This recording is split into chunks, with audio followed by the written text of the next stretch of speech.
കണ്ട തിങ്കളാഴ്ചയാണ് എന്ത് തിങ്കളാഴ്ച പണിക്കാരെ മൂപ്പിച്ച് പണിയെടുപ്പിച്ച് അവൻ കാശുണ്ടാക്കുന്നത്. അങ്ങനെയല്ല നമ്മളെ സ്നേഹബന്ധമാണത്. പണിക്കാർ മാത്രമല്ല ഞാൻ കാശാല അന്യന്മാര് കൂടിയാണ്. തിങ്കളാഴ്ചയായിട്ട് നമ്മൾ ചെറിയ വർക്കിനുണ്ട് വന്നേക്കണ്ട.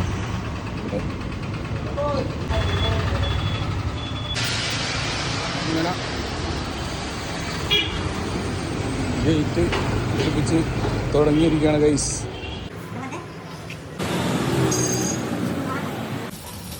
യൂറോപ്പിൽ നിന്ന് വന്നേക്കണവരാട്ടാ നമ്മുടെ ഒന്ന് പണിക്ക് അല്ലെ പണി നിർത്തി എന്റെ കാല് തൊട്ട് അനുഗ്രഹം മേടിച്ച് നൊലോളിച്ച് പോയവനാണ്. കഴിഞ്ഞ പ്രാവശ്യം വന്നിട്ട് എന്റെ അടുത്ത് വന്നും കൂടി ഇല്ലവൻ. ഇപ്പൊ ഉണ്ടല്ല ഇവിടെ വെച്ച് കണ്ടപ്പതേ നിന്റെ ഈ കാണുന്ന ബാക്കോശില്ലേ ഇത് മാത്രം ഞാൻ കണ്ടോളൂ. ഞാൻ ഇവനോട് പറഞ്ഞ സാബിയല്ലേ ഇത് നീ ചോദിച്ചു നോക്കിയവനോട് ഞാൻ പറഞ്ഞില്ലേ. എനിക്കപ്പ തന്നെ മനസ്സിലായി നീയാണ് എന്നെ പറഞ്ഞത്. നീ ഏതാണ്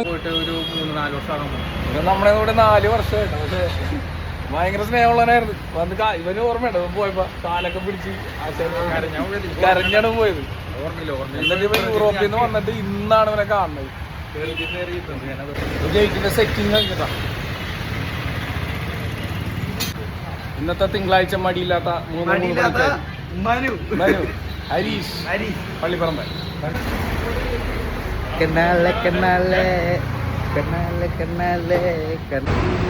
ഇതെല്ലാം ചെയ്ത് കഴിഞ്ഞപ്പോഴാണ് ഫ്ലെക്സ് ബോർഡ് അടിക്കണം. ഇത് മാത്രം പ്രതീക്ഷിച്ചാണ് ഞങ്ങൾ വന്നത്. ഇത് മാത്രമായിരുന്നെങ്കിൽ നമ്മൾ പണി തീർക്കുമായിരുന്നു ഞങ്ങൾക്ക്. പക്ഷെ ഫ്ലെക്സ് ബോർഡ് അടിക്കേണ്ടി വന്നു.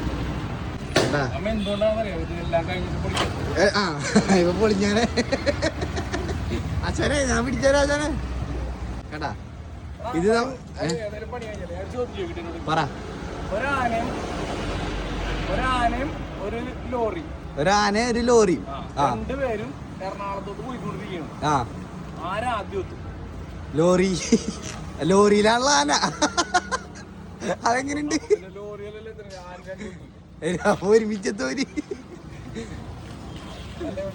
പിന്നെ അടിപൊളി ചോദ്യം ചോദിക്കണ്ട. ഇത് ശരി അമ്മാരായി തരിയൊക്കെ തെറിച്ച് ഇതാവും. ഇത് അങ്ങ് തുരുമ്പുണ്ടായിരുന്നു. ഇപ്പൊ ആശം പൊളിക്കാണ് കഷ്ടപ്പെട്ട്. മഴക്കാലല്ലേ നനയണ്ടെന്ന് വിചാരിച്ച്. ഫിനിഷ് കണ്ട മടങ്ങി പോണത് ഫാബ്രിക്കേറ്റർ ശ്രീജിത്ത് പള്ളിപ്പറമ്പൽ. കണ്ട അടച്ചോ